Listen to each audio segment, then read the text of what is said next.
দর্শকবিন্দু, শুরু করছি আজ আমার দেশের আভ্যন্তরীণ কিছু গুরুত্বপূর্ণ কথা নিয়ে।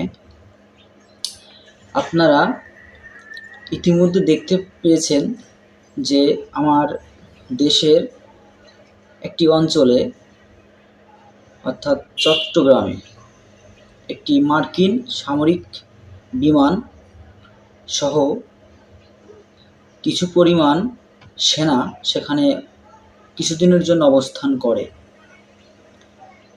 তারা বাংলাদেশ সেনা বিমান বাহিনীর সঙ্গে একটি যৌথ মহড়া চালায়। এই দক্ষিণ এশিয়ায় আমাদের বাংলাদেশ সামরিক শক্তিতে তেমনটা এগিয়ে নেই,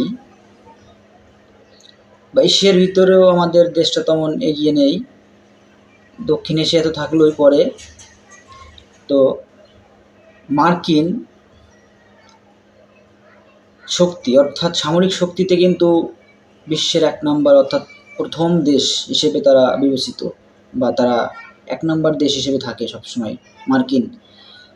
তো তারা আমাদের মতো এরকম একটা দেশের সঙ্গে মহড়া চালায় বা মহড়া চালাচ্ছে এই মুহূর্তে। কেন? আমরা ইতিমধ্যে জেনেছি যে বাংলাদেশের সেন্ট মার্টিন দ্বীপ একটা ঘাঁটি করার পরিকল্পনা করছে বিদেশি শক্তি, সেটা হচ্ছে যুক্তরাষ্ট্র। যুক্তরাষ্ট্র একটি ঘাঁটি করার পরিকল্পনা করছে। এখন যখন বাংলাদেশের চট্টগ্রাম বন্দরে সামরিক বিমান আসে, ঠিক সেই মুহূর্তেই ভারতীয় সেনা মায়ানমারের কিছু অঞ্চলে তারা নজরদারি শুরু করে। আমেরিকার এই যে বাংলাদেশে ঢোকা এবং তাদের যে সামরিক যে পদক্ষেপ নিয়ে তারা যে বিবেচনা করছে, এই বিষয়টাই নিয়েই তারা ভারত কিন্তু একটা উদ্বেগ হয়ে তারা কিন্তু মায়ানমার সীমান্তে সেনা ঢুকিয়ে তারা কিন্তু একটা বিবেচনা করছে যে এখানে কি ঘটতে পারে বা কি ঘটতে পারে। তাহলে দেখুন যে একটা বিষয়, যে আমাদের এই বাংলাদেশ, আমরা সামরিক শক্তিতে কিন্তু একেবারে ছোট একটা দেশ। আমাদের সামরিক শক্তি নেই বলতে চলে। আকাশপথ আমাদের একেবারে দুর্বল। আমাদের যেহেতু নৌপথ আমাদের দুর্বল, অর্থাৎ স্থল বাহিনী আমাদের সেনাবাহিনী একটু সতর্ক অবস্থান বা একটু কড়া অবস্থানে থাকলেও আমাদের আকাশপথ এবং নৌপথ কিন্তু একেবারে দুর্বল। তো আমরা সামরিক শক্তিতে কিন্তু খুবই ছোট একটা দেশ, এবং আমাদের প্রতিবেশী দেশ রয়েছে ভারত, তারাও শক্তিশালীতে অনেক এগিয়ে রয়েছে। এপাশে চীন রয়েছে। কিন্তু এই দক্ষিণ এশিয়ায় দেখবেন যে আমরা শক্তিশালীতে খুবই কম সামরিক শক্তির দিক দিয়ে। তো এখন যদি এইখানে সামরিক ঘাঁটি গড়ে থাকে বা গড়তে পারে একবার, তাহলে বাংলাদেশের অবস্থান কোথায় যাবে? বাংলাদেশের পরিবেশ দিন দিন একটা যুদ্ধক্ষেত্রে রূপান্তরিত হবে। আমরা দেখছি যে মধ্যপ্রাচ্যের যে কয়েকটি দেশে তারা কিন্তু এই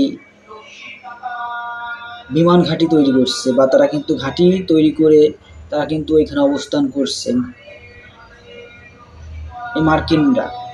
তো মার্কিনদের কাজ হচ্ছে এরা পুরো বিশ্বকে নিয়ন্ত্রণ করবে। দক্ষিণ এশিয়া বা আমাদের এখানে এই অঞ্চলে কিন্তু দেখবেন যে কোনো ঘাঁটি এখনও করতে পারেনি।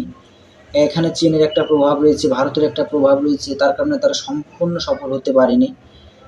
এখন তাদের মেন টার্গেট হচ্ছে বাংলাদেশ, এবং বাংলাদেশকে তারা কবজি করে একটা সামরিক ঘাঁটি করবে, এবং এখানে যদি একটা সামরিক ঘাঁটি তৈরি করতে পারে, এখানে তাদের মেন টার্গেট একটা রাষ্ট্র গঠন করা, একটা দেশ। তারা মায়ানমারের কিছু অংশ, বাংলাদেশের কিছু অংশ নিয়ে তারা একটা দেশ তৈরি করবে। আমরা তো ইতিমধ্যে দেখছি যে ইসরায়েল যেভাবে নৃশংসভাবে হত্যাযজ্ঞ চালাচ্ছে, বা এক কথায় গণহত্যা বেআইনিভাবে গাজার উপর দিয়ে চালাচ্ছে, সম্পূর্ণ কিন্তু এই আমেরিকার সাপোর্ট না থাকলে পরে তারা কিন্তু এইভাবে হত্যাযজ্ঞ চালাতে পারতো না। তো আমাদের সতর্ক থাকতে হবে যে কোনো মতে যে এই বাংলাদেশে কোনোভাবে যেন ঘাঁটি না হয়। ডক্টর মোহাম্মদ ইউনূস এবং তার উপদেষ্টারা আমার দেশের নাগরিক না, তারা বিদেশি নাগরিক। সামনে ফেব্রুয়ারিতে হয়তো বা ইলেকশন দেবে, তারা ইলেকশন দিলে পরে তারা কিন্তু আর এই দেশে থাকবে না একজনও, তারা কিন্তু তাদের নিজ গন্তব্যে পৌঁছে যাবে। থাকতে হবে কিন্তু আমাদের মতোই সাধারণ জনগণের। তো আমাদের দেশটাকে নিয়ে আমাদের ভাবতে হবে।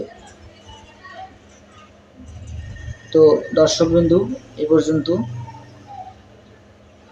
ভালো থাকবেন।